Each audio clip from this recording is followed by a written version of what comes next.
Hi everyone! Samahan niyo po ako. Itutour ko po kayo dito sa aming Pearl Model Unit sa Pacific Park Place Village, Dasmariñas, Cavite.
Dito po tayo papasok sa ating pedestrian gate. Complete na po tayo dito. Meron tayong doorbell and lalagyan pa po to ng mailbox.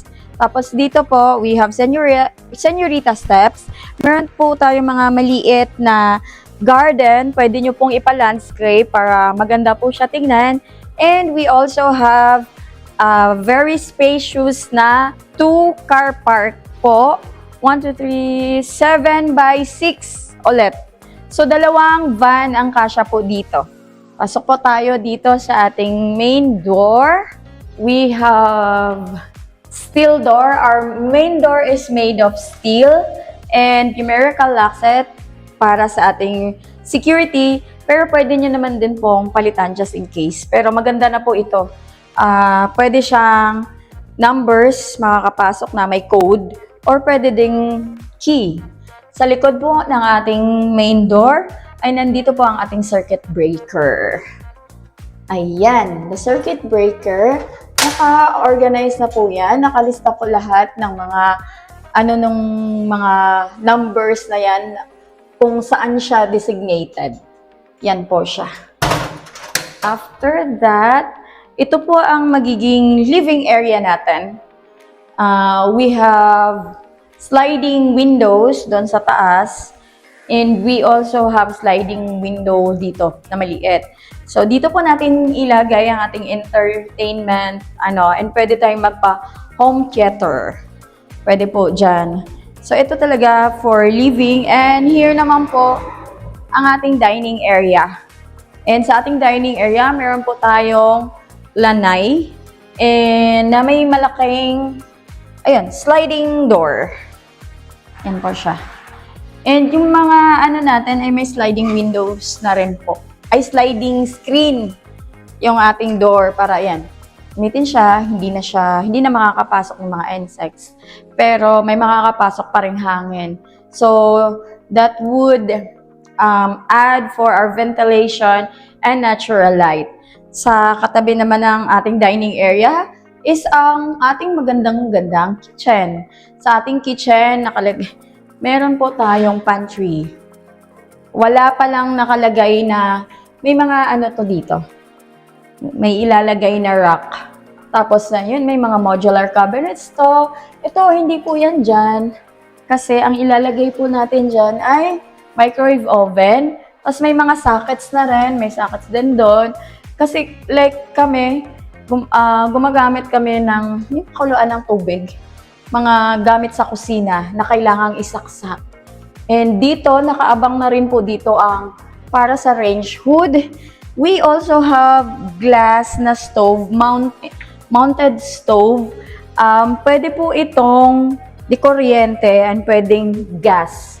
Yung kuryente niya, andito po yung saksakan. And yung sa gas din po, meron siyang butas doon sa gilid. Ayun, nandun siya sa ilalim. Para yung ating gas ay nandoon sa ating service area in case na, di ba, for safety na rin. Dito naman po ang ating door going out, going to the service area. Ano din siya, steel door din po. Para pag mabasa man ng ulan, di po siya nasisira. Ito po yung sinabi kong service area na dito po sa ilalim ilagay ang ating tank. And yes, pwede din pong lagyan ng bubong para gawin siyang dirty kitchen. So, dito na yung sink mo. And may mga sockets na rin po in case na meron kang isaksak for sa kitchen. Nakaabang na rin po siya. And dito sa other side natin, sa service area natin, naka-provision or nakaabang na rin po ang mga sockets natin for washing machine and for dryer. And nakaabang na rin po ang yung lagayan ng hose for washing machine. Diyan po siya ilalagay. Ayan, okay. And then yung mga gate valves natin sa mga tubig natin papasok. Meron yung label.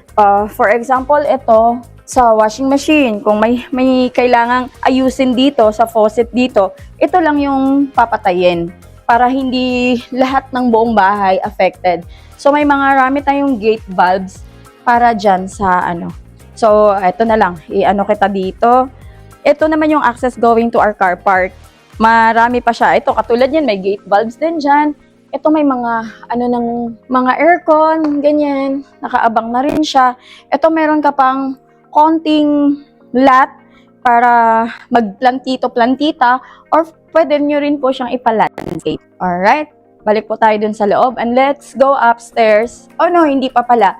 Dito din pala sa baba ay meron din tayong isang room, 1 bedroom sa baba for guest, for elderly. Yan, pwede siya. Meron na tayong cabinet dito. And since yung orientation kasi ng bahay, yung araw nandun sa kabila. Kaya medyo dark na siya ditong banda. And hindi na rin siya mainit. Pero meron naman siyang bintana for ventilation and natural light. Dito, sa room na to, meron na siyang sariling toilet and bath. Okay, ito po, complete fixtures. And meron na siyang division na tempered glass din. And floor to ceiling po yung tiles niya para malinis. And meron na nang provision for heater, may saksakan na rin. Po siya, telephone shower. And may lagayan na po dito ng mga sabon, shampoo, mga conditioner, ganyan. And then yung toilet din natin, meron din po tayong awning window for ventilation and natural light. Complete na po siya. Meron na tayong lavatory, may tissue holder, ayun. May bidet na rin, of course, and we have na rin lagayan ng towels and salamin. And may sasakan for dryer na rin po. Itong toilet and bath na to, dalawa yung pinto niya, pintuan from the room dito sa baba and pintuan going to or galing sa living area. This one also serve as the powder room. So pag may mga visitors tayo, dito na rin natin papasukin para dito na sila gumamit ng toilet. Okay, dito na po ako lalabas and we're going upstairs para makita natin yung mga rooms din po natin sa taas. This stairs is made of tiles, wood, and steel po. High ceiling po siya. May fixed windows doon. Dito naman ay only window para pwede natin siyang buksan para may papasok na hangin. And meron na rin siyang window screen. So, we have 3 bedrooms dito sa taas, including the master's bedroom. The 2 rooms, meron siyang shared toilet and bath. So, tingnan natin. So, ito po yung isang room. Meron na siyang cabinet, floor to ceiling, and meron na siyang mga drawers. Okay, may mga saksakan na rin.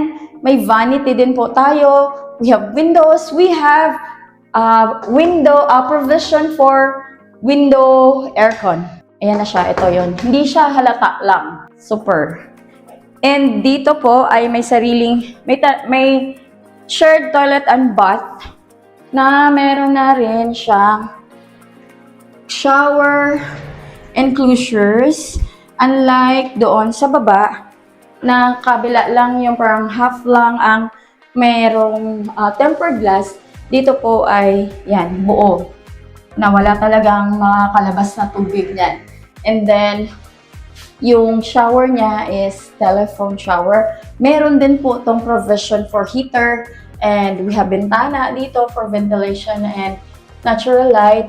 And may lagayan din po tayo ng mga toiletries natin dito. So, yun. Katulad yan, ang advantage is di ka na magdikit-dikit pa ng mga na di maganda siya tingnan. So, yan. Ang galing-galing. Ang ganda ng din niya. Yung kulay ng kanyang backsplash.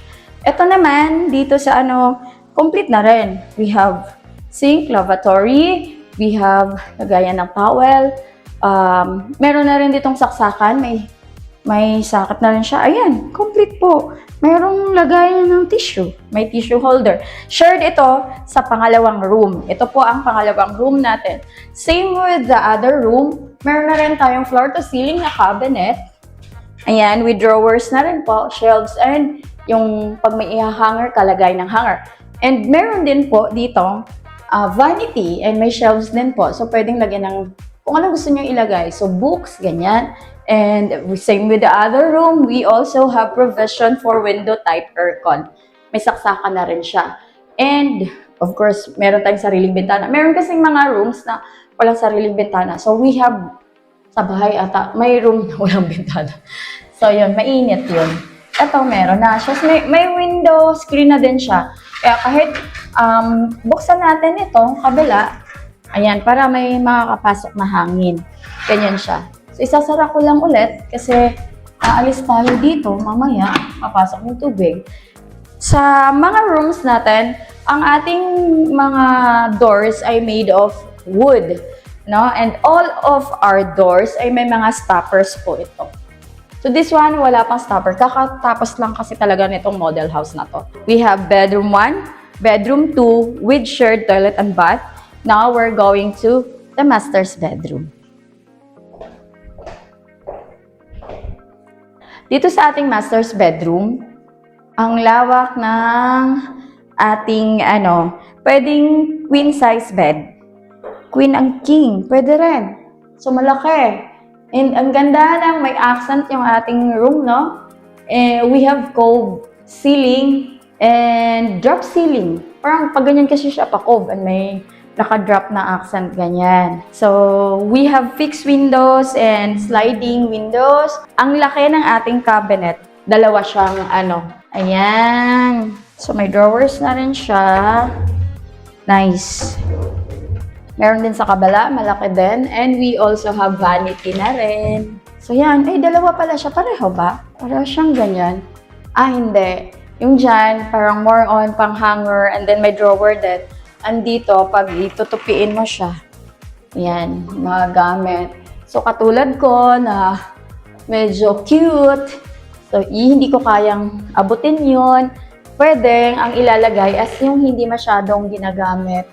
And yung vanity po niya, mas malaki kaysa ating first room and second room. Yan, lagay mo dito yung mga pang makeup. And yun, yung shelves pwede ding lagyan ng mga libro. And then, this master's bedroom natin, we have our own toilet and bath, plus bathtub. So, ang ganda. yung sink natin, lavatory natin, mayroon na siyang cabinet. Ang ganda ng ano, hindi to mahirap linisin. Yung sa amin kasi parang mayroon pa siyang kanto-kanto sa gilid. Ito wala oh. Dali-dali lang yan linisin. Yun. Tapos complete na rin. May bidet, may ano. Floor to ceiling yung tiles ha. Lahat ng toilet and bath natin, floor to ceiling yung tiles. Hindi siya mahirap linisin. So, madali lang itong malinis. And meron na rin itong mga lagayan ng mga toiletries na rin. Yung bathtub natin, ang laki. O yan, date-date na naman tayo dito. And laro-laro ang mga kids. Pwedeng lagay ng mga sabon na pambula-bula dyan. And ang ganda rin ng ating, ang ganda ng ating shower enclosures na yan. Para siyang may magnet. O ganyan, Yan. Tapos napaka-smooth, napaka-soft. Ganyan. Ang gaan. Naglalaro na ako siya. Wait. Tapos, dito din, di ba, doon sa ating bathtub, meron siyang lagayan ng mga toilet, doon, sabon, shampoo, ganun, conditioner, whatever. And pwede rin, lagyan ng mga candles, para pagpasok, pabango-bango, ganyan siya. Scented candles.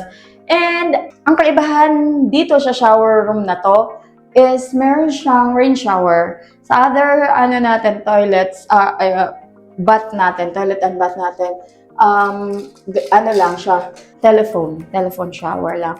Dito rain shower and telephone. So, ang ganda rin ng nila, sink, Ang nice. Tapos may ganyan siya, parang naka-elevate, para pagligo mo, hindi lalabas talaga yung tubig. Gusto ko din yun, yung toilet niya, dry lang. Yung basa doon lang sa Okay? And then dito naman, sa ating master's bedroom, may access siya, or meron siyang balcony. Hangin. Yan. Since ngayon, mga around 3 o'clock, na siya, malilim. And then, titignan mo doon, ang ganda, green lang. So, relaxing. Then, ayan, pwedeng tumambay dito, mag-coffee, magbasa ng libro. Pwede rin yung may bago ngayon, yung parang upuan na may duyan, parang ganon. Maganda ilagay dito siya. Tapos tatambay ka siya, magmumuni-muni ka. Sarap, diba? Let's go downstairs for our recap. This house has no spot down payment and it could be availed in flexible term. It has lot area of 150 square meters and a floor area of 204.83 square meters. It has 4 bedrooms, 3 toilet and bath, and 2 carport. It is located in a premium location nearby malls, establishments, schools, hospitals, and churches. It is also very accessible through MCX, Governor's Drive, Aguinaldo Highway. Super lapit lang din po nito sa Metro Manila. Pwede din ditong through Calax and through Cavitex. If you want to know more about this property, please contact me. Don't forget to like, subscribe, and hit the notification bell so that you will get updated whenever we upload new videos. This is Jessa Handang, your trusted real estate broker. See you soon po. God bless.